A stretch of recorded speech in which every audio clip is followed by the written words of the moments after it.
বলে, মোহাম্মদ চলো বাজারের দিকে চলো, মানুষ বেশি পাওয়া যাবে।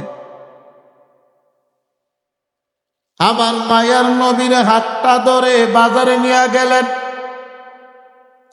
এরে ইসলামাবাদের মুসলমান ও কলিজার টুকরা যুবক,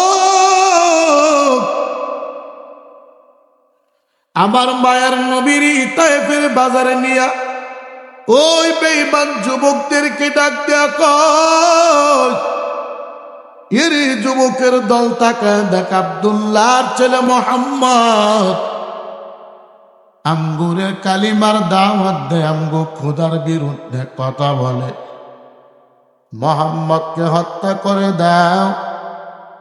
আমার মায়ার নবীরে দেখতে দিরি তায়েফের যুবক আমার মায়ার নবীর উপরে ইট পাথর দিয়ে আঘাত করতে তারা দিবি।